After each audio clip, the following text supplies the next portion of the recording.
ചൈനയിൽ എന്താണ് സംഭവിക്കുന്നത്? COVID-19 5 വർഷത്തിന് ശേഷം ചൈനയിൽ പെട്ടെന്നൊരു പുതിയ വൈറസ് പ്രത്യക്ഷപ്പെട്ടിരിക്കുന്നു. ആശുപത്രികളും ശ്മശാനങ്ങളും നിറയാൻ തുടങ്ങിയിരിക്കുന്നു. സത്യാവസ്ഥ എന്ത്?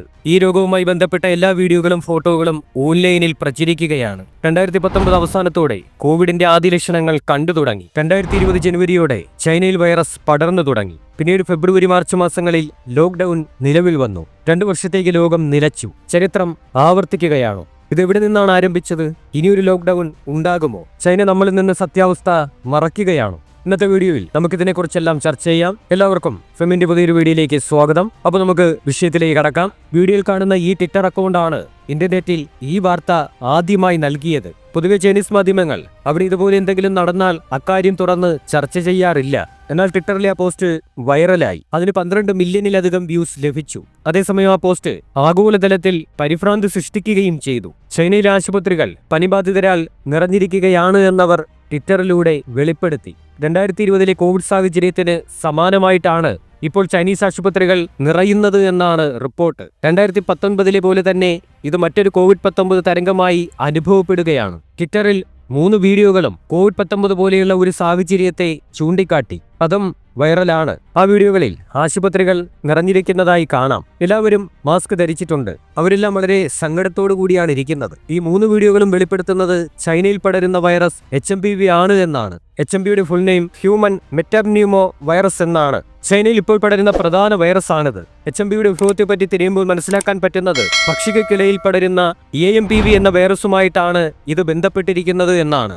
ഏവിയൻ മെറ്റാപ്ന്യൂമോ വൈറസ് എന്നാണ് ഇതിന്റെ പൂർണ്ണ രൂപം. ടർക്കി ഇറച്ചിക്കോഴി ബ്രീഡറുകൾ എന്നിവ ഉൾപ്പെടെയുള്ള കോഴികളുടെ ഒരു വൈറൽ അപ്പർ റെസ്പിറേറ്ററി രോഗമാണ് AMPV. മറ്റു കോഴികളെയും പക്ഷിമൃഗാദികളെയും ഇത് ബാധിച്ചേക്കാം. AMPVക്ക് ചികിത്സയില്ല. ഏത് പ്രായത്തിലുള്ള പക്ഷികൾക്കും AMPV ബാധിക്കാം. എന്നാൽ പ്രായം കുറഞ്ഞ പക്ഷികളിൽ ഈ രോഗം വളരെ ഗുരുതരമാണ്. AMPVയിലെ A എന്നാൽ ഏവിയനെയും HMPVയിലെ H എന്നാൽ മനുഷ്യനെയുമാണ് സൂചിപ്പിക്കുന്നത്. പക്ഷികൾക്കിടയിൽ പടർന്ന ഈ വൈറസ് 2001 നെതർലാൻഡിൽ മനുഷ്യരിൽ ആദ്യമായി കണ്ടെത്തി. ഇതിന് HMPV എന്ന് പേരിട്ടു. ഇത് AMPVയോട് സാമ്യമുള്ളതായി തോന്നിച്ചു. 2001 അതായത് 24 വർഷം മുമ്പായിരുന്നു ആദ്യമായി മനുഷ്യരിൽ ഇത് കണ്ടെത്തിയത്. എന്നാൽ 50 വർഷത്തിലേറെയായി മനുഷ്യർക്കിടയിൽ HMPV നിലവിലുണ്ട് എന്നാണ് ഗവേഷണങ്ങൾ കാണിക്കുന്നത്. ഇതെങ്ങനെയാണ് മനുഷ്യരിലേക്ക് എത്തിയതെന്ന കാര്യത്തിൽ വ്യക്തതയില്ല. എന്നാൽ ഇപ്പോൾ ഇത് HMPV എന്നാണ് അറിയപ്പെടുന്നത്. ഈ വൈറസ് 10 വയസ്സിന് താഴെയുള്ള കുട്ടികളെയും 65 വയസ്സിന് മുകളിലുള്ളവരെയും മധ്യവയസ്കരെയുമാണ് പ്രധാനമായും ബാധിക്കുന്നത്. എന്നാൽ രോഗപ്രതിരോധ ശേഷി കുറവുള്ള ആർക്കും അപകട സാധ്യത കൂടുതലാണ്. HMPV എന്ന് പറയുന്നത് കോമൺ ആയിട്ടുള്ള ഒന്നാണ്. 5 വയസ്സിന് താഴെയുള്ള കുട്ടികളിൽ ഇത് പതിവായി കാണപ്പെടാറുണ്ട്. പ്രതിരോധശേഷി ദുർബലമാണെങ്കിൽ അണുബാധയ്ക്കുള്ള സാധ്യത കൂടുതലാണ്. ദുർബലമായ പ്രതിരോധശേഷി ഉള്ളവർക്ക് മാരകമായ പ്രത്യാഘാതങ്ങൾ നേരിടേണ്ടി വരും. HMPV പ്രധാനമായും ശ്വാസകോശത്തെയാണ് ബാധിക്കുന്നത്. ഇത് ശ്വാസകോശ അണുബാധയ്ക്ക് കാരണമാകും. ഇത് കടുത്ത തൊണ്ടവേദനയിലേക്ക് നയിക്കുകയും ചെയ്യും. എന്നാൽ ഇതെങ്ങനെ പടരുന്നു എന്നറിയണ്ടേ? ചുമ, തുമ്മൽ, ചൊറിച്ചിൽ, ആലിംഗനം, ചുംബനം, ഹസ്തദാനം എന്നിവയിലൂടെ എല്ലാമാണിത് പടരുന്നത്. ഇവയും COVID-19 അതേപോലെ തന്നെയാണ്. രോഗമുള്ളവർ സ്പർശിച്ച പ്രതലങ്ങളിൽ സ്പർശിച്ചാൽ അത് നമ്മയും ബാധിക്കും. മൂക്കൊലിപ്പ്, ചുമ, ശ്വാസതടസ്സം, തൊണ്ടവേദന, പനി, ചുണങ്ങ്, ശ്വാസം മുട്ടൽ എന്നിവയൊക്കെയാണ് ഈ രോഗത്തിന്റെ പ്രധാന ലക്ഷണങ്ങൾ. ഇവ ജലദോഷത്തിന്റെ ലക്ഷണങ്ങളോട് സാമ്യമുള്ളവയാണ്. ഏറ്റവും വലിയ കാര്യം ഇതിന് വാക്സിൻ ഇല്ല എന്നതാണ്. ഇത് ഭേദമാക്കാൻ ചില ആളുകൾ ആവശ്യമില്ലാത്ത മരുന്നുകൾ ഉപയോഗിക്കുന്നതായി ചൈനയിൽ വാർത്ത ലഭിച്ചതിനെ തുടർന്ന് ആവശ്യമില്ലാത്ത ആന്റിവൈറൽ മരുന്നുകൾ ഉപയോഗിക്കരുതെന്ന് ചൈന പ്രഖ്യാപിച്ചു. ആന്റിവൈറൽ മരുന്നുകൾ ഇപ്പോൾ ഫലപ്രദമാണെങ്കിലും ഭാവിയിൽ അത് കൂടുതൽ പാർശ്വഫലങ്ങൾ ഉണ്ടാക്കിയേക്കാം. അതിനാൽ അനാവശ്യമായ മരുന്നുകൾ ഉപയോഗിക്കരുതെന്ന് ചൈന പൗരന്മാരോട് ആവശ്യപ്പെട്ടു. ഈ അസുഖത്തിന് അങ്ങനെ പ്രത്യേകിച്ച് മരുന്നൊന്നുമില്ല. കൊറോണ വന്ന സമയത്ത് നമ്മൾ ചെയ്ത ട്രീറ്റ്മെന്റുകൾ പോലെയൊക്കെ തന്നെയാണ് ഇതിനും ചെയ്യുന്നത്. രോഗലക്ഷണങ്ങൾ നോക്കി അതിനുള്ള ചികിത്സയാണ് നൽകുന്നത്. ഉദാഹരണത്തിന് ന്യൂമോണിയ ബാധിച്ചിട്ടുണ്ടെങ്കിൽ അതിനുള്ള ചികിത്സ നൽകും. പനി, ജലദോഷം എന്നിവയാണെങ്കിൽ അതിനുള്ള ചികിത്സ നൽകും. ഈ രോഗം വന്നു കഴിഞ്ഞാൽ വാക്സിൻ എടുക്കേണ്ടി വരുമോ എന്നൊക്കെയാണ് പലരുടെയും സംശയം. അതിന്റെ ആവശ്യമില്ല. കാരണം നേരത്തെ പറഞ്ഞതുപോലെ ഈ അസുഖത്തിന് പ്രത്യേകിച്ച് പ്രതിരോധ കുത്തിവയ്പ്പുകൾ ഒന്നും തന്നെയില്ല. അപ്പോൾ HMPV എങ്ങനെ തടുക്കാം എന്ന് നോക്കാം. അതിനാളുകൾ ആരോഗ്യമുള്ളവരായിരിക്കണം. ഭക്ഷണം നല്ലതായിരിക്കണം. കൂടാതെ ഉറക്കം വളരെ പ്രധാനമാണ്. അതോടൊപ്പം കൈകൾ വൃത്തിയായി സൂക്ഷിക്കുകയും മാസ്കുകൾ ഉപയോഗിക്കുകയും വേണം. നമ്മൾ എല്ലാത്തിനെപ്പറ്റിയും ബോധവാന്മാരായിരിക്കുക എന്നുള്ളതാണ് ഏറ്റവും പ്രധാനപ്പെട്ട കാര്യം. ഒരിക്കലും ആശങ്കപ്പെടാതിരിക്കുക. മീഡിയകളിൽ വരുന്ന കാര്യങ്ങൾ ഷെയർ ചെയ്യാതിരിക്കുകയാണ് വേണ്ടത്. എന്തെങ്കിലും സംശയങ്ങളുണ്ടെങ്കിൽ ലോകാരോഗ്യ സംഘടനയുടെ വെബ്സൈറ്റുകളിൽ പോയി പരിശോധിക്കുക.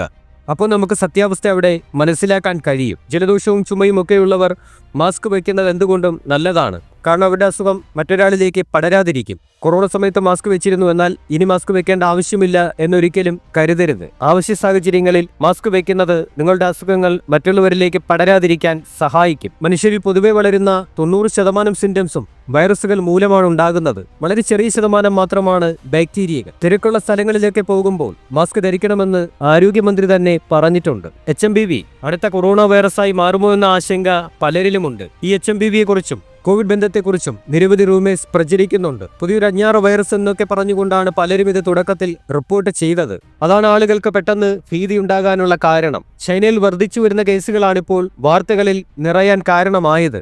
ചൈനീസ് പുതുവത്സരവേളയിൽ വൈറസ് വ്യാപനത്തെക്കുറിച്ചും തിരക്കേറിയ ആശുപത്രിയെക്കുറിച്ചുമുള്ള റിപ്പോർട്ടുകൾ വന്നതോടെ അത് വ്യാപകമായ ആശങ്കയ്ക്ക് കാരണമാവുകയും ഈ വാർത്ത വൈറലാവുകയും ചെയ്തു. എന്നാൽ ആരും ആശങ്കപ്പെടേണ്ടതില്ല എന്നും എല്ലാവരും റിലാക്സ് ചെയ്യാനുമാണ് ചൈനീസ് ഉദ്യോഗസ്ഥർ പറയുന്നത്. COVID-19 കാലത്തും ചൈന ഇത് തന്നെയാണ് പറഞ്ഞത്. വളരെ കാലമായി തങ്ങൾക്കൊരു പ്രശ്നവുമില്ലെന്നും എല്ലാവരും സുഖമായിരിക്കുന്നുവെന്നുമാണ് ചൈന അവകാശപ്പെടുന്നത്. എന്നാൽ 1000-ലേറെ പേർ മരിച്ച സാഹചര്യത്തിൽ ചൈന ഇനിയും വിശ്വസിക്കുന്നതിൽ ലോകം സംശയത്തിലാണ്. ചൈന സത്യമാണോ പറയുന്നതെന്ന് ഇപ്പോൾ ആർക്കും അറിയില്ല. 2024 ഡിസംബർ 28 മുതലുള്ള ചില ട്വിറ്റർ പോസ്റ്റുകൾ ചൈനയിൽ എന്താണ് സംഭവിക്കുന്നതെന്ന് എല്ലാവരെയും ആശങ്കയിലാഴ്ത്തിയിട്ടുണ്ട്. എന്നാലും ചൈന ഒരു വലിയ പൊട്ടിത്തെറി ഔദ്യോഗികമായി സ്ഥിരീകരിച്ചിട്ടില്ല. അവരതിനെ സാധാരണ വൈറസായിട്ടാണ് കാണുന്നത്. ഇത് തങ്ങളുടെ നാട്ടിൽ എപ്പോഴും സാധാരണമാണെന്നാണ് അവർ പറയുന്നത്. കഴിഞ്ഞ വർഷത്തെ അപേക്ഷിച്ച് നോക്കിയാൽ കേസുകൾ ഇപ്പോൾ കുറവാണ്. ഇത് ചൈനയിൽ മാത്രമല്ല, ലോകമെമ്പാടുമുള്ളതാണ്. പലരെയും ഇത് ബാധിക്കാറുണ്ട്, പക്ഷെ പിന്നീട് കുറയുകയും ചെയ്യും. അങ്ങനെയുള്ള ഒരു സാധാരണ വൈറസ് എന്നാണ് ചൈന ഇതിനെ പറയുന്നത്. ചൈനയിലെ കാലാവസ്ഥാ വ്യതിയാനവും ശീതകാലാവസ്ഥയും കാരണം അണുബാധകൾ വർദ്ധിക്കുന്നതായി ചൈനീസ് വിദേശകാര്യ മന്ത്രാലയ വക്താവ് മാവോനിങ് മാധ്യമങ്ങളോട് പറഞ്ഞിരുന്നു. ഇപ്പോൾ തണുത്ത കാലാവസ്ഥയാണ്. പ്രധാനമായിട്ടും തണുപ്പ് കാലാവസ്ഥകളിലാണ് മിക്ക രാജ്യങ്ങളിലും അണുബാധകൾ പടർന്നു പിടിക്കുന്നത്. അതൊരു തരത്തിലും ഒരു ഭീകര അന്തരീക്ഷമല്ല എന്ന കാര്യം നമ്മൾ അറിഞ്ഞിരിക്കണം.